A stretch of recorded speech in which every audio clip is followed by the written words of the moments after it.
What's up guys, Producer Grant here. Today I'm going to be showing you guys how to build your own sound baffles. This will help cut down on any unwanted frequencies in your room, whether you're mixing or recording. It's going to be pretty cheap to do, so it shouldn't cost you too much, and it's pretty easy, so I'll show you how.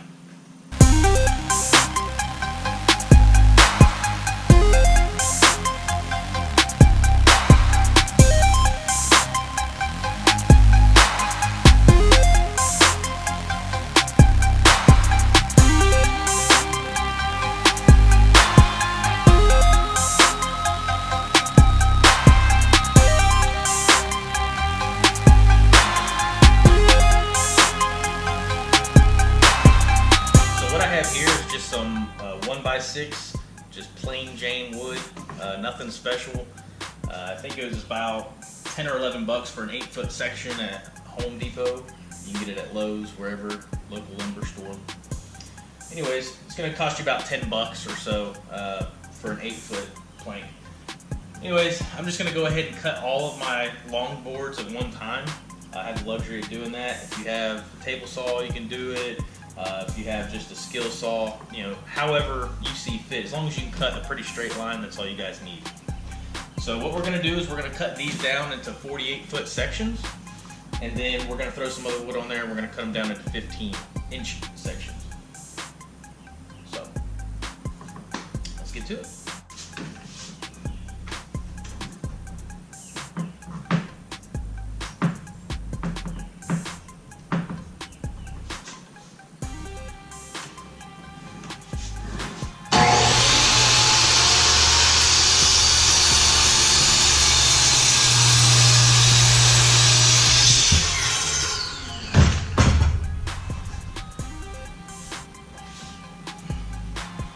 Alright, so we've got our boards cut, and I'm just going to take a simple sanding sponge you can get for like, I don't know, 2 or 3 bucks from any of your local stores.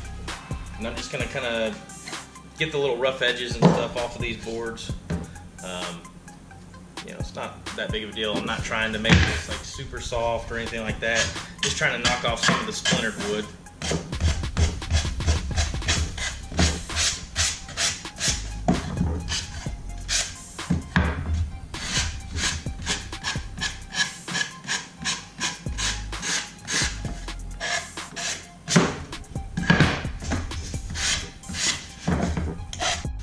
Alright, so now that we've got the edges kind of smoothed out on our board, we're going to go ahead and drill the holes for our pocket screws. This is not a requirement. I don't want you guys to think that you have to go out and get a special tool to do this project. You really don't.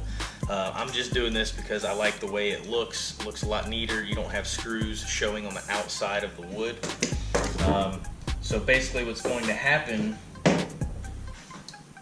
is, this is the long part of the frame, obviously. Instead of placing the short piece on top, the way you're going to construct it is you're actually going to place it on the inside. So for those of you that do not have a Craig jig to do pocket holes, you can just simply put a screw right here through the outside and go straight into here. I do recommend pre-drilling your holes, that way you don't split the wood. But in my case, I'm going to use pocket screws, which is going to drill screws through the bottom and the inside here, and it's actually going to conceal it to where whenever it's all said and done, you do not see any screws whatsoever. So I think you can pick it up. This is a clamp and the actual Craig jig, and it comes with a little drill bit that you basically run through the jig, and it bores out the holes for the pockets. You can get it at Home Depot or Lowe's for like 30 bucks. Like I said, it's not a requirement, but I do recommend it if you want your stuff to, look a little bit nicer. This isn't an expensive project, so maybe you could spend 30 bucks on something and you can use it on many different things. So it's kind of a small investment, but I think that it'll pay off in the long run. So what we're going to do is we're going to take our jig, and I've already got it set for 3/4. Once again, this is 1x6 material. However, if you measure the actual thickness of it, even though that it's called a 1x6, this is actually 3/4 of an inch thick. So we're going to set our guides on our Craig jig to 3/4 of an inch. I'm just going to line it up with the outside of it. Clamp the jig on. Take our drill bit.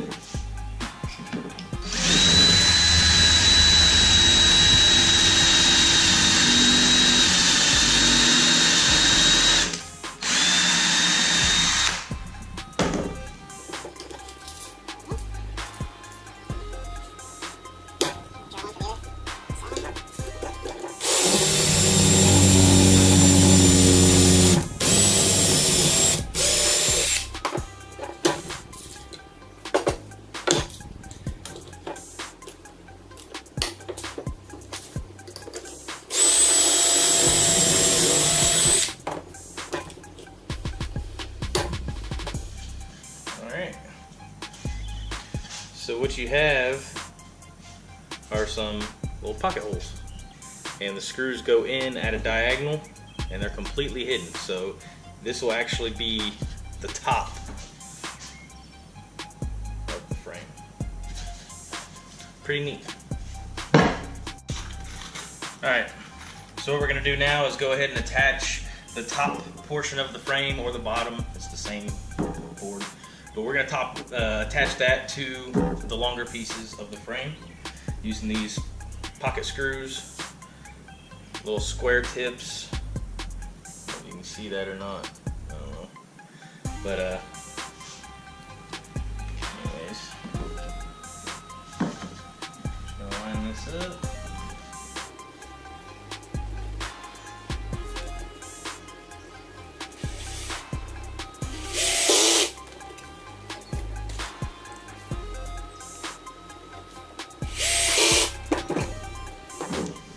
So another benefit of using the pocket screws is it's got a much, I don't know, solid connection.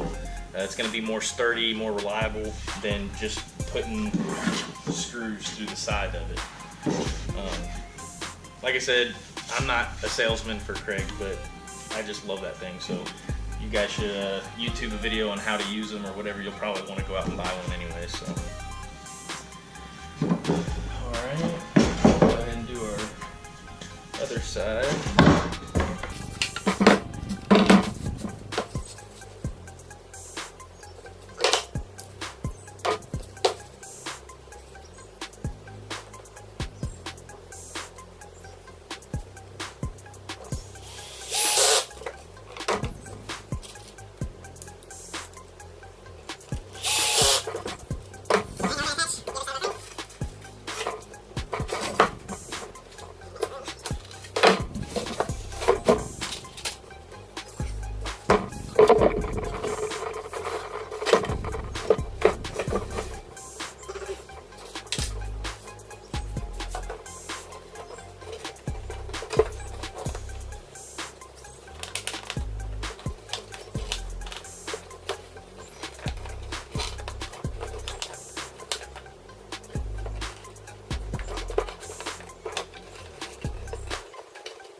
Alright, now we've got our frame built. Pretty simple. Now it's time to start getting with the soundproofing and the cloth.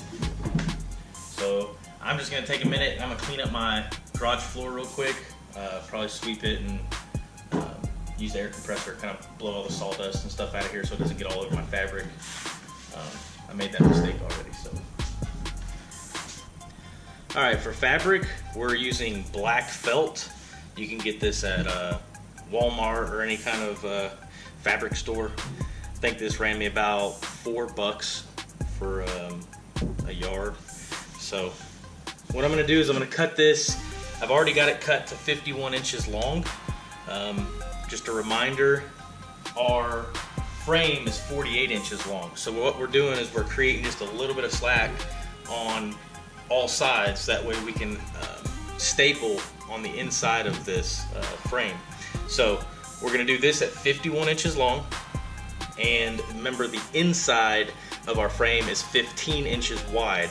So we're gonna cut this at 17. I've already got it measured out, and luckily my desk here is pretty nifty for cutting stuff like this. So I'm gonna be able to just kind of line it up and go right through the grooves.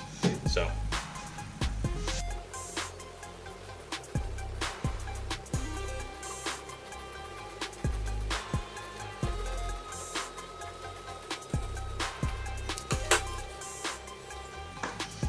So this is going to be my piece.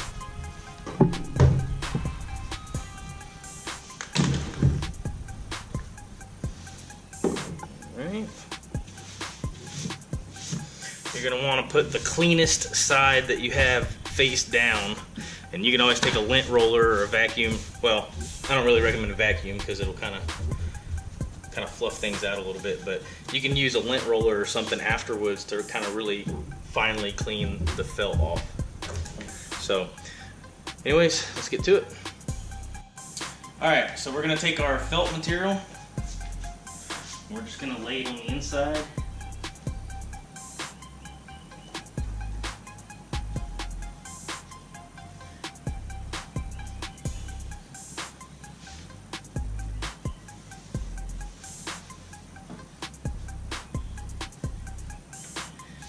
Smooth it out.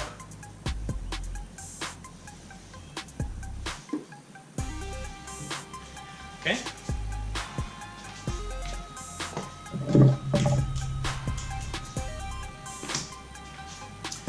Then we're going to staple this as far down as we can get it. We're going to staple it to the inside of our frame.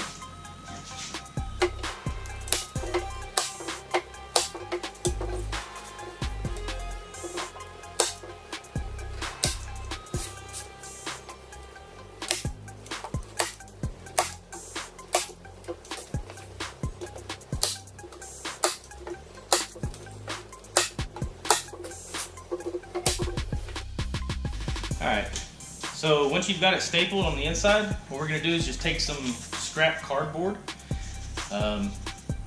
You know, if you have smaller if you have smaller boxes and you don't have a strip that is this long, you can just take a couple pieces, you know, and kind of butt them up next to each other to make them this long. What we're going to do is we're going to put the flattest edge possible from this cardboard facing the front of the baffle. So mind you, right now we're at the back of the baffle, and what's facing the floor right now is considered the front. So we're going to put the straightest edge towards the front, and we're going to staple this to the inside.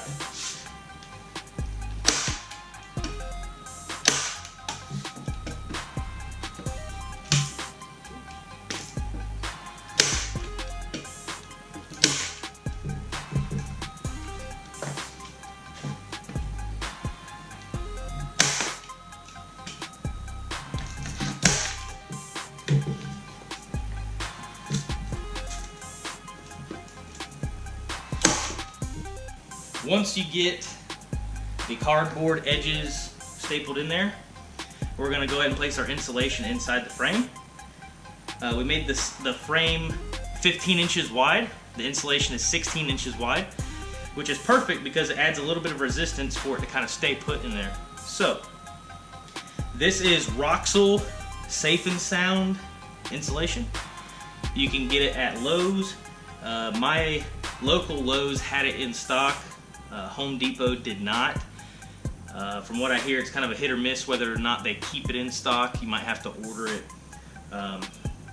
Anyway, so what we're going to do is we're just going to lay this inside. And we are going to try and tuck it on the inside of that little cardboard layer that we put in there all the way around. That way it goes all the way up to the front of this bathroom.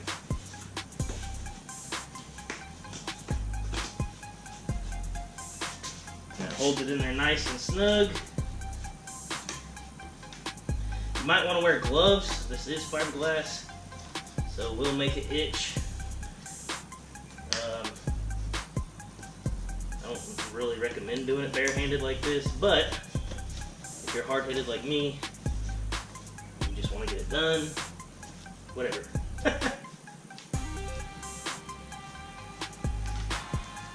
Alright, so now that's in there. Try not to touch your face after you've handled the insulation. Now we are going to get another piece of cloth. We're going to cover the back, that way no fiberglass is able to escape in our room. And we'll be about done. Alright, so we're going to take our felt, lay it over just like we did before when we were covering the front.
Alright, there you have it.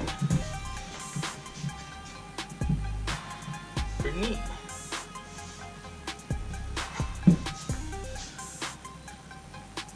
So yeah, just like I said, just take a lint roller or something. You can roll the front of it and get most of that stuff off of there.